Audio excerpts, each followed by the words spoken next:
오늘 하나님의 응답이 있기를 바랍니다. 오늘 주제는 하나님의 사역이 열리기 위해서 필요한 세 가지를 나누려고 합니다. 오늘 말씀 우리가 읽었는데 보시면 여기에 사역에 필요한 세 가지, 반드시 구해야 할 세 가지가 다 나옵니다. 기회, 재정, 그리고 사람입니다. 여기 말씀에 보면은 사도 바울이 이 에베소에서 사역하면서 고린도 교회에다 보낸 편지거든요. 고린도전서가 에베소 사역에 광대하고 넓고, 예전 버전에는 광대하고 공효한 문이라고 되어 있고, 지금은 넓고 유효한 문이 열렸다, 기회가 열렸다, 그렇게 말씀을 하고 있고, 또 재정이 필요하다, 나를 좀 후원해달라, 그런 요청이 담겨 있고, 또 나와 함께 애쓰고 힘쓰는 동력자들을 알아달라, 그런 말씀들이 나옵니다. 하나님의 역사가 확 일어나려고 하면은 이 세 가지 요소가 있어야 합니다.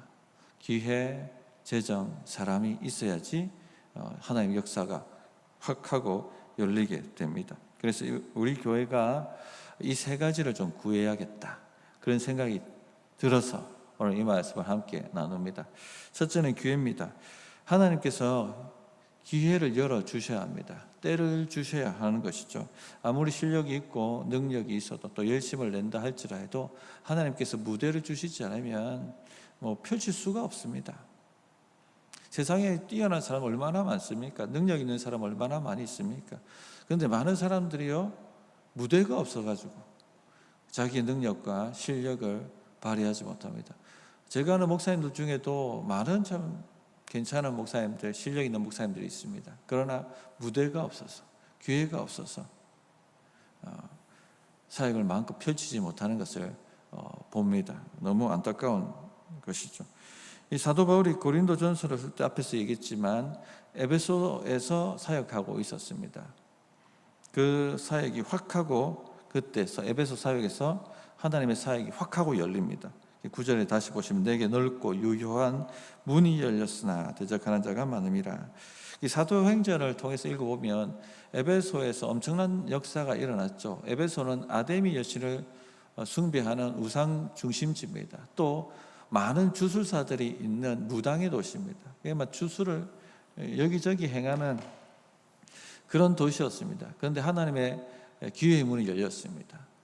이 주술사들이 주술책을 다 불태웠는데 은 5만이 있더라라고 말씀하실 만큼 엄청난 성령의 역사가 나타난 것입니다. 수많은 사람들이 예수를 믿고 교회로 밀려 들어오고 그런 일들이 일어났습니다. 에베소에서 사도 바울이 3년 6개월 사역했다고 하는데, 이 사도행전을 보고 사도 바울이 행한 그 사역들을 봤을 때 이만큼 문이 열린 적이 없어요. 이만큼 무대가 열린 적이 없습니다. 확 하고 하나님께서 사역을 열어 주셨던 것입니다. 바울이 뛰어난 사도지 않습니까? 엄청난 열심과 헌신이 있고 목숨을 거는 분이셨고 또 성령의 기름 부음이 엄청났습니다. 그러나 무대가 열리지 않으면 사도 바울도 열매를 맺을 수가 없었습니다. 그 사도행전을 쭉 따라 읽어가다 보면 그런 것들을 많이 볼 수가 있습니다.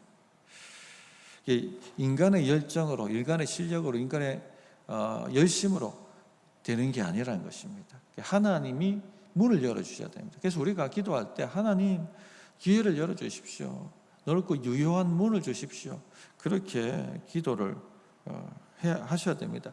다윗이 성령으로 기름 부음을 받고 왕으로 부름을 받지 않습니까? 사무엘 선지자가 이새의 집에 가가지고 밖에서 양치고 있는 다윗을 콕 집어서 데리고 오라 하고 그에게 기름을 붓고 그가 왕이 될 것이라고, 하나님 뜻이라고 예언을 합니다. 그때 성령의 기름 부음이 그에게 강력하게 임했습니다. 그러나 하나님께서 문을 열어주시지 않으면 펼칠 수가 없어요. 우리가 잘 알고 있지 않습니까? 그 다음에 일어난 일들을 우리가 알고 있지 않습니까? 사울을 피해서 광야에서 10년을 살았습니다. 도망 다니고 겨우겨우 하루하루를 살아갈 수 있었습니다. 이 문이 안 열리니까 그렇게 성령 기름 부음을 받고 예언을 받았어도 펼칠 수가 없는 것이죠. 그러나 하나님께서 문을 열어주시니까 어떤 일이 일어납니까? 사람들이 와가지고 다윗을 왕을 삼으려고 합니다. 그래서 헤브론에서 유다 지파의 왕이 되어서 7년을 섬깁니다. 그런데 이 남은 11지파에서 사람들이 어떻게 하죠? 다 마음을 같이 모아가지고 통일 이스라엘의 왕으로 추대를 하게 됩니다. 그때부터 다윗의 사역이 열리기 시작하는데 가는 곳곳마다 대적들이 다 무너집니다. 이스라엘 괴롭게 만들었던 모든 대적들을 블레셋 할 것 없이 에돔 다 정복을 하고 속국으로 만들지 않습니까?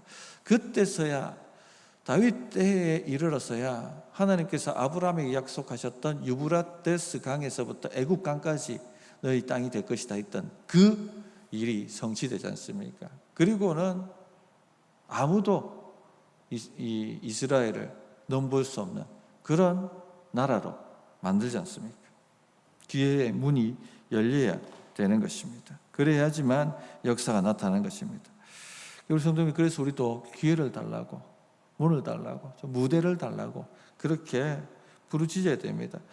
이런 문은 그냥 앉아 있는다고 열리는 게 아닙니다. 믿음으로 간구하고 구할 때 일어나는 것입니다.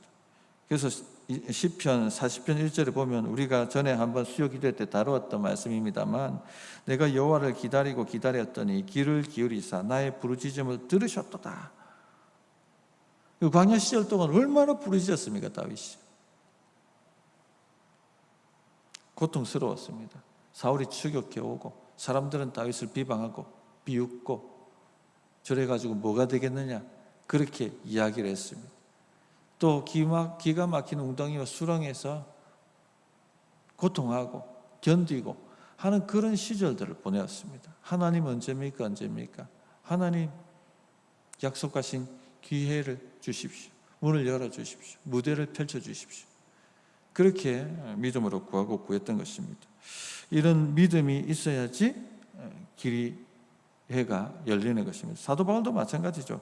갈라디아서 6장 9절에 보면 그가 이렇게 얘기합니다. 우리가 선을 행하되 낙심하지 말지니 포기하지 아니하면 때가 이름에 거두리라. 그렇게 말씀을 합니다. 낙심이 됐다는 거죠. 사도 바울도 낙심이 많이 되었던 것 같습니다.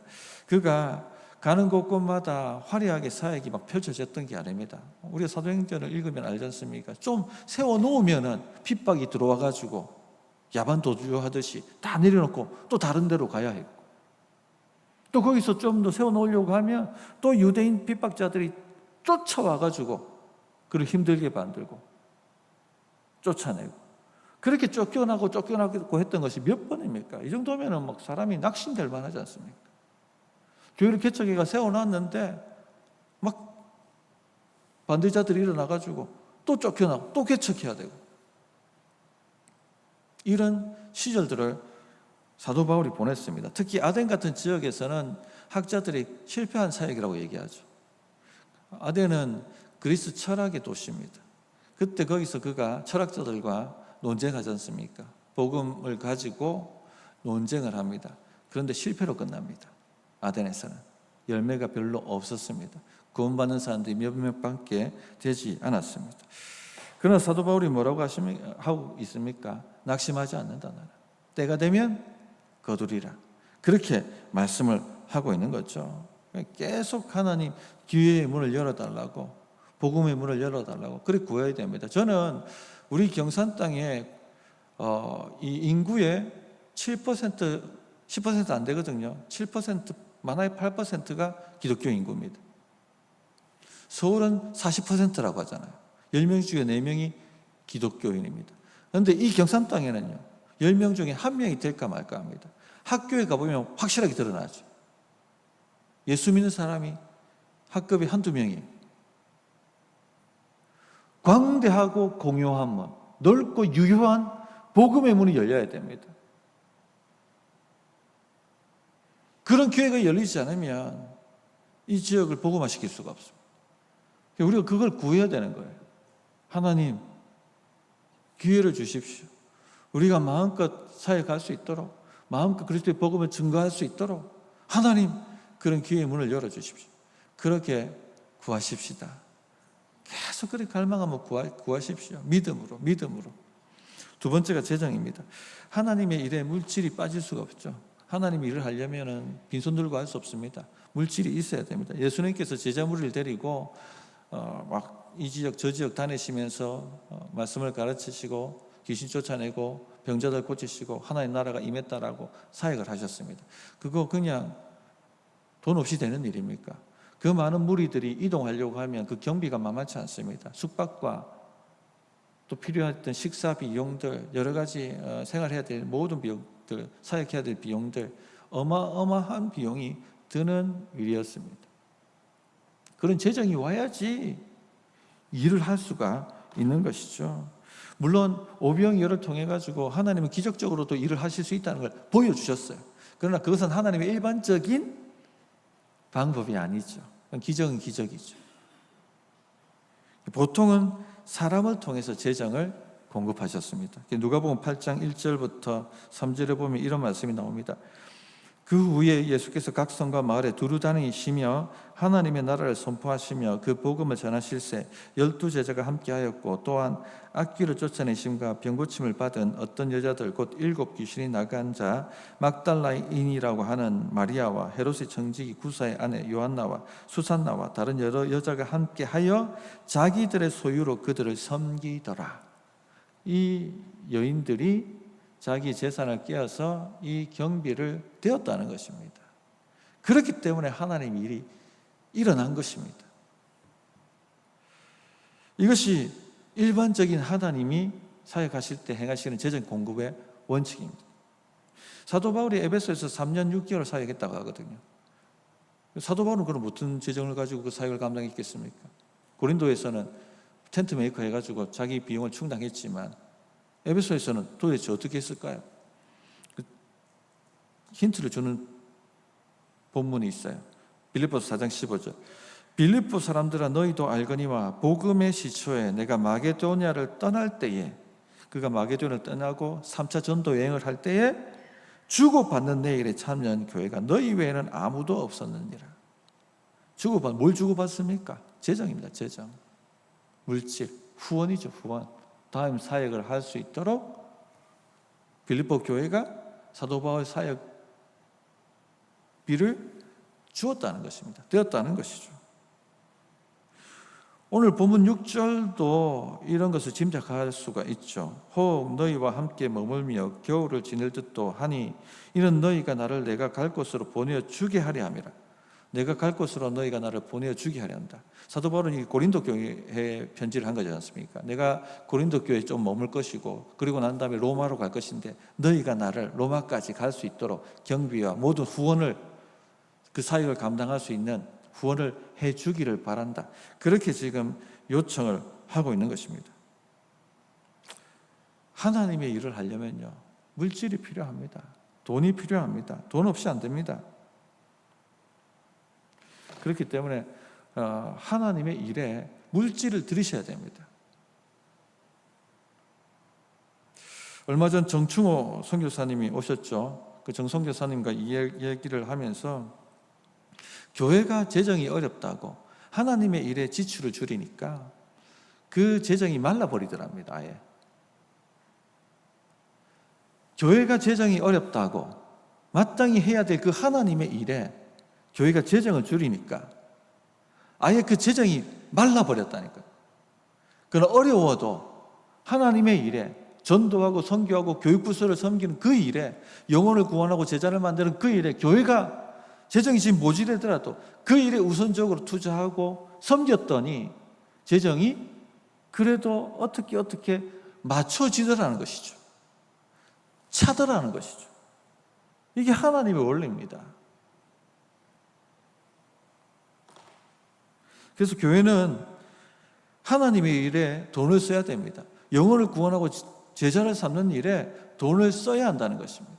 전도하는 일에 돈을 써야 하고요. 선교하는 일에 돈을 써야 됩니다.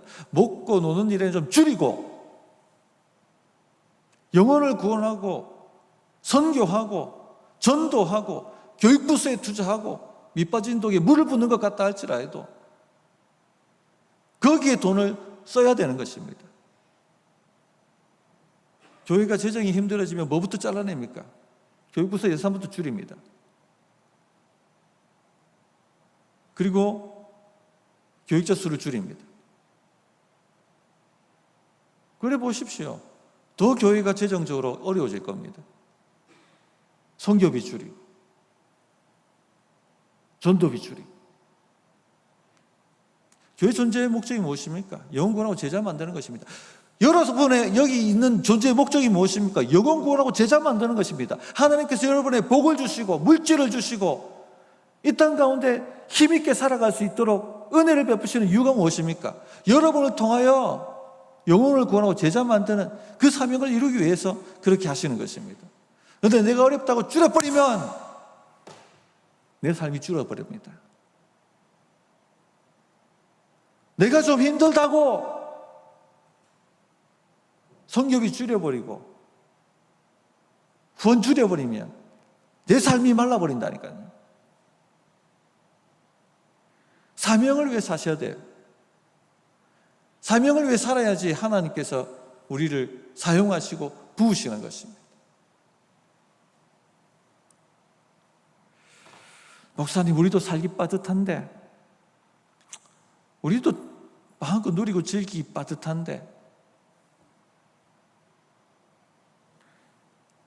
그렇게 하면요, 아예 돈줄을 끊어버리십니다. 그렇기 때문에 주님 앞에 드리십시오. 하나님 나라와 그 의를 구하십시오. 이건 제가 확신하기 때문에 이렇게 담대하게 얘기하는 거예요. 말씀을 드리는 것입니다. 타협하지 마세요. 뒤로 물러서지 마세요. 헌금하면 목사님 내 삶이 쪼그라드는 것 아닙니까? 많은 분들이 이런 생각합니다. 초대교회 성도들도 그런 생각을 했어요. 그래서 사도 바울이 이렇게 얘기하죠. 고린도후서 9장 8절에 고린도후서에 보면은 예루살렘 교회를 위해서 너희들이 헌금하라. 그걸 요청합니다. 오늘 우리가 읽었던 본문 고린도후서 16장 1절부터 4절에도 그 얘기를 하고 있죠. 연보하라 내가 할 때.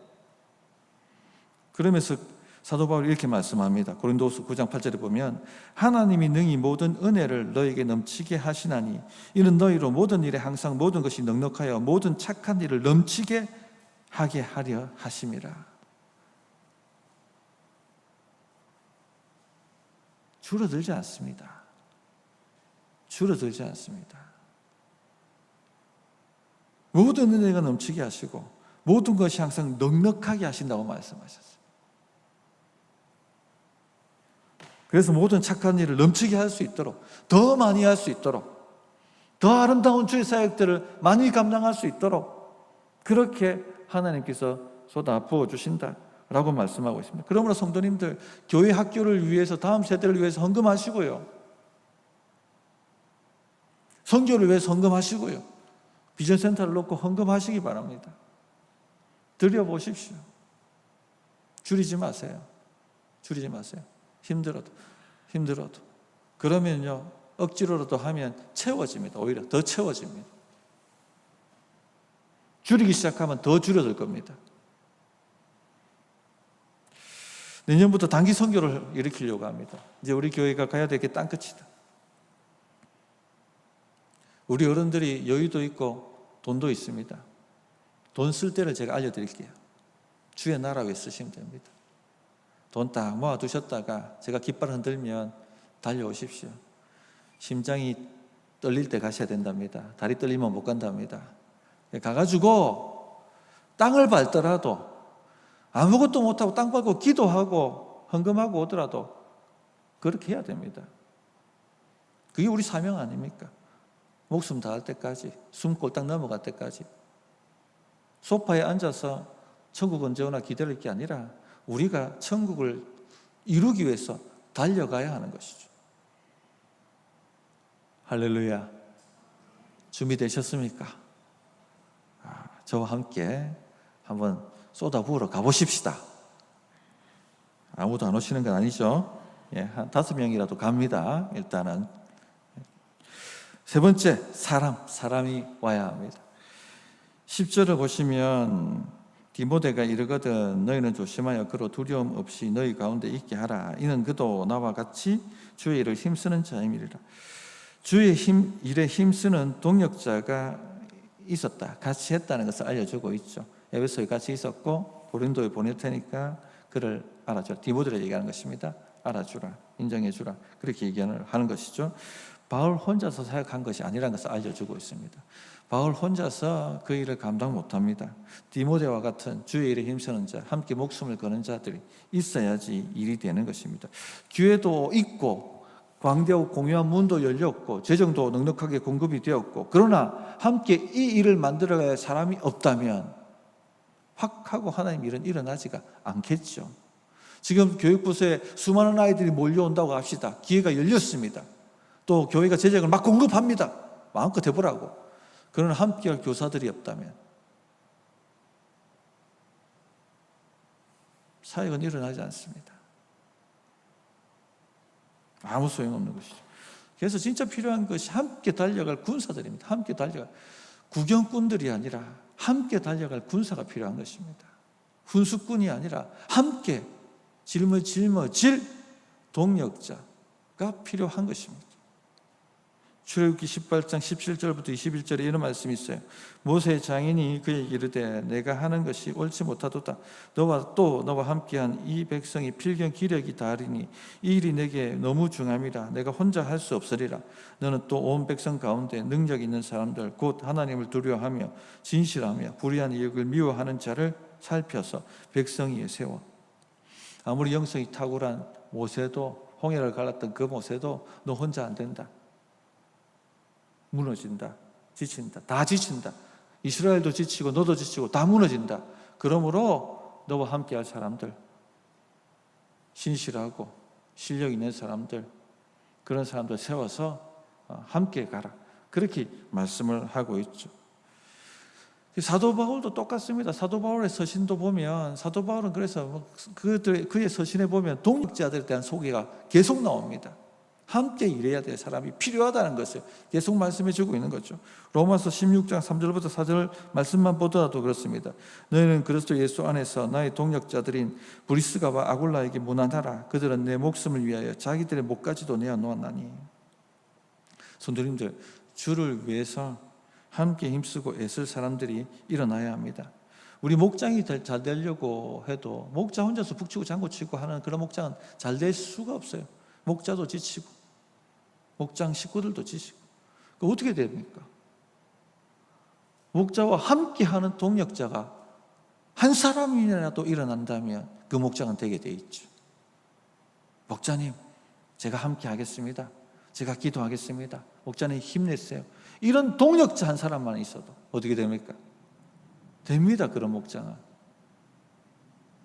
사역이 되는 것이죠.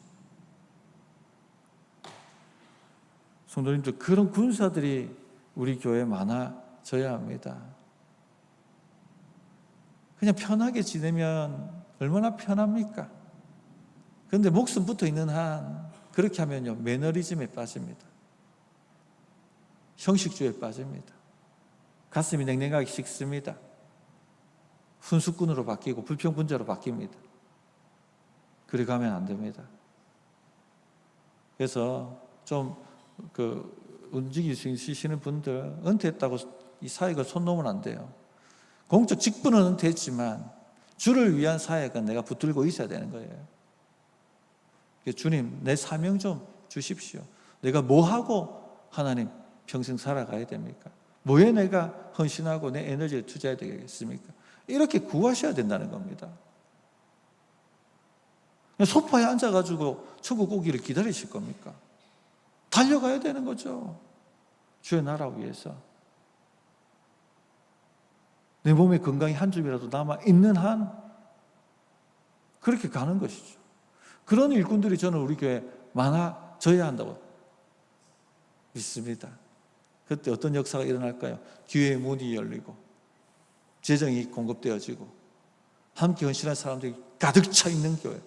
이거는요, 그냥 막 화약에 지금 막 꽉 지어 있는 거예요. 화약이 그냥 성령의 화약. 불만 붙이면 팍 터져서 이 경산 땅을 휩쓸고 갈 그런 놀라운 역사가 일어나기를 진실로 꿈꾸고 바랍니다. 말씀을 정리하겠습니다. 하나님의 사역이 일어나기 위해 구해야 할 세 가지 말씀을 드렸습니다.